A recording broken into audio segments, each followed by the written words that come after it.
ایک میں لگی ان پر قربان زمان. معلوم ہے اس خالی زمین پر غوث پاک کی جب تقریر شروع ہوتی تھی نا تو دھما دھم مردان غیب گرا کرتے تھے، لوگ یہاں پہ گرتے تھے، گرنے کی آوازیں آتی تھیں. یہی نہیں 400 جنازے اٹھا کرتے تھے حضور غوث پاک کی ایک ایک دن کی تقریر میں 400 جنازے اٹھا کرتے تھے. یہی نہیں دل کے ہے تو بولنا، اور ہر تقریر میں تقریباً 400 لوگوں کو اللہ اپنا ولی بنا کے واپس کرتا تھا. جب غوث پاک تقریر فرماتے تھے، معلوم ہے غوث پاک سرکار نے تقریر شروع نہیں کی، حضور کے کہنے پہ شروع کی ہے. حضور نے تھوک شریف کے چھینٹے عطا فرمائے تھے. ایک بات بتاؤں آپ کو، یہ بات کم سنی ہوگی، پوری لائف میں حضور غوث پاک نے زمین پر کبھی تھوکا نہیں. اس کو لکھ لیجئے. بہت ساری باتوں پر اعتراض کرتے ہیں، آصف بھائی یہ کہاں سے حوالے کہاں سے حوالے. میں نے کہا غوث پاک سے پوچھو، وہ سب بتا دیں گے. ہم سے کیوں پوچھتے ہو؟ ہم نے جن کی بات ہے کہ ان سے پوچھو. حقیقت میں کبھی میں نے کوئی بات اپنی طرف سے نہیں بتائی. حلفیہ بیان میں ساری باتیں غوث پاک کے فضل و کرم سے کتابوں میں ہیں، ذکر نہیں کرتا کتابوں کا. جا چھوڑ دیا حافظ قرآن سمجھ کے، سمجھے. کبھی حضور غوث پاک نے زمین پر تھوکا نہیں. میں نے ایک بزرگ سے پوچھا، حضور غوث پاک نے زمین پر تھوکا نہیں؟ کلی کرنا الگ معنی میں، زمین پر تھوکا نہیں. کیوں؟ دیکھنا کتنے لوگ سبحان اللہ کہتے ہیں.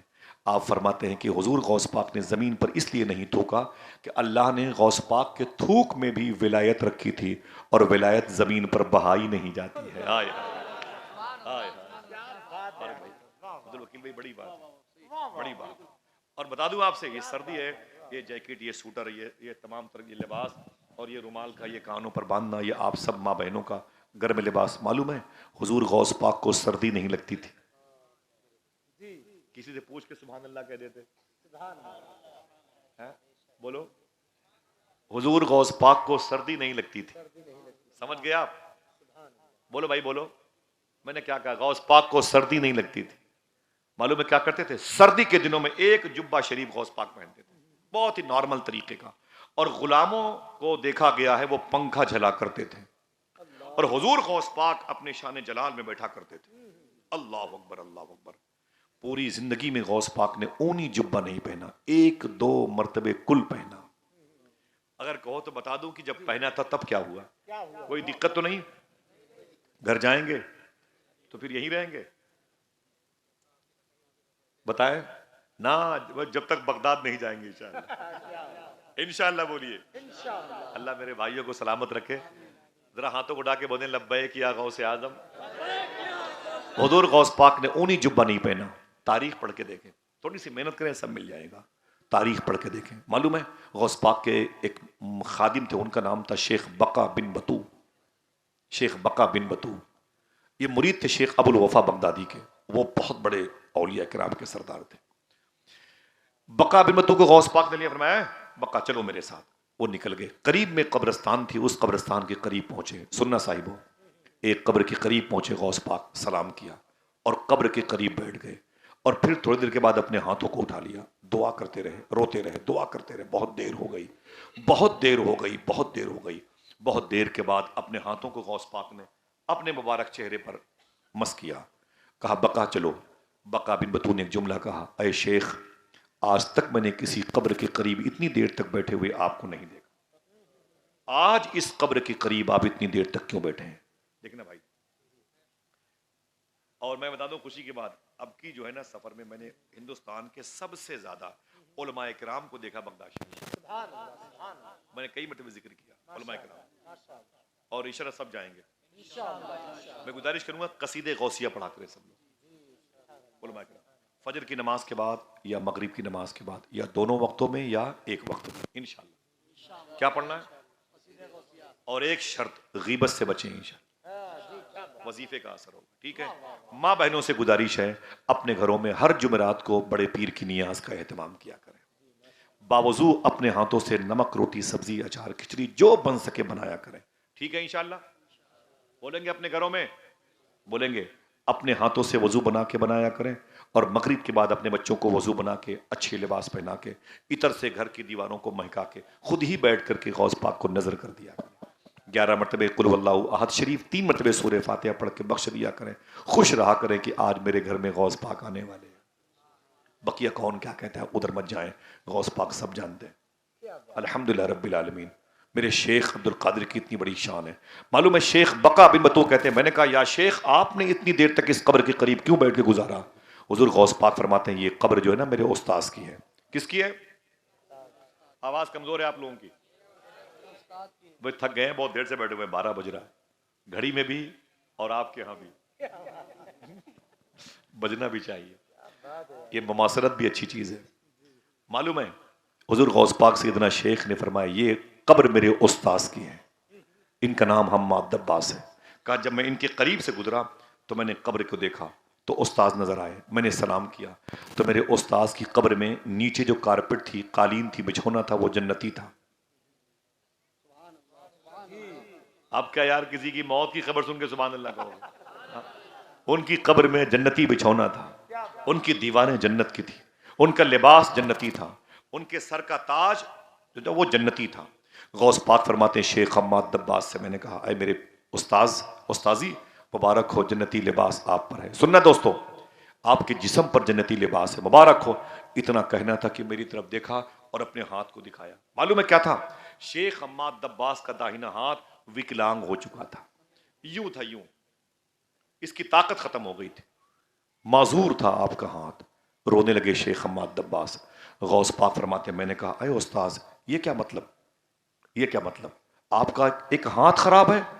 تو شیخ حماد دباس نے کیا کہا سننا، فرماتے ہیں میرے انتقال کے بعد جب میری روح فرشتے اللہ کی بارگاہ میں لے کے گئے تو اللہ نے مجھ سے کہا اے حماد دباس تو نیک تھا، محدث تھا، تو فقیہ تھا، قرآن سے محبت کرتا تھا، علم دین کو تو نے تقسیم کیا تو بخش دیا جائے گا۔ سننا غور سے، لیکن اللہ جلال میں کہتا ہے اے حماد دباس میں اس ہاتھ کی طاقت کو چھین لوں گا، چھین لوں گا۔ تو بقا بن بطو کہتے ہیں حضور کس ہاتھ کی طاقت؟ تو غوث پاک فرماتے ہیں میں اپنے استاذ کے ساتھ نہر دجلہ کے کنارے پر اون کا ایک جبہ پہنے ہوئے پہلی مرتبہ چل رہا تھا۔ میرے استاذ نے صبر کی نیت سے مجھے چیک کرنے کے لیے دھکے مار کے نہر دجلہ میں گرا دیے تھے۔ میرا امامہ بھیگ گیا، میرا جبہ بھیگ گیا، میں پریشان ہو گیا، میرے استاذ تھے سامنے، میں نے کچھ نہیں کہا۔ تو یہی استاذ کہتے ہیں کہ اللہ نے مجھ سے کہا اے حماد دباس سن، جس ہاتھ سے تو نے میرے عبد القادر کو دھکے مارے ہیں میں اس ہاتھ کی طاقت چھین لوں گا۔ آج تک میرا ہاتھ وکلانگ ہے، اس کی طاقت واپس نہ کی گئی۔ حضور غوث پاک فرماتے ہیں اے بقا بن بطو سن، جب تک میں نے اپنے استاذ کی ہاتھوں کی سلامتی کی دعا کی ہے 5000 اولیاء کرام اپنی اپنی قبروں میں کھڑے ہو کر کے میری دعا پر آمین کہنے لگے تھے، اور جب تک اللہ نے میرے استاذ کے ہاتھوں کو درست نہ کر دیا عبد القادر نے اپنے ہاتھوں کو اپنے چہرے پر نہیں پھیرا۔ سبحان اللہ، سبحان اللہ، ذکر میں برکت۔ اگر کسی نے غوث پاک کی مجلس کو گھور کے دیکھ لیا اس کی آنکھ کی روشنی کم ہو جا سکتی ہے، غوث پاک کے لنگر خانے کی دانے کی توہین کی جائے گی تو بیماریاں اس کی نسلوں کا مقدر بن جائیں گی۔ سمجھ رہے ہیں آپ؟ اور یہ جو مینار غوث پاک کا آپ دیکھتے ہیں نا، اس کے بارے میں صوفیہ فرماتے ہیں ان میناروں کی یہ تاثیر ہے، اللہ نے نہ جانے کتنے لوگوں کو ولایت ان میناروں کو دیکھنے کی بنیاد پر عطا فرمائی ہے۔ اللہ اللہ، ذکر کس کا ہے؟ حضور غوث پاک کا۔ کتاب میرے ساتھ اسی سفر میں ہے، کتاب میں لکھا ہوا ہے کہ جب لوگ شیخ عبد القادر جیلانی کہتے تھے تو زاروں قطار رونے لگتے تھے، ایک ہنگامہ مچایا کرتا تھا زمین پر، افراتفری کی فضا قائم ہوتی تھی۔ اللہ نے اپنے حبیب کے لاڈلے کے نام میں اسم اعظم کا فیض رکھا تھا۔ آپ ایسے نہیں بیٹھے ہوئے غوث پاک کی محفل میں، کوئی وجہ ہوگی، دعا کرو اللہ ہم سب کو حضور غوث پاک کے فیضان سے مالا مال فرمائے، آمین کہہ دیں۔ 1,20,000 علماء فارغ ہوئے غوث پاک کی بارگاہ سے۔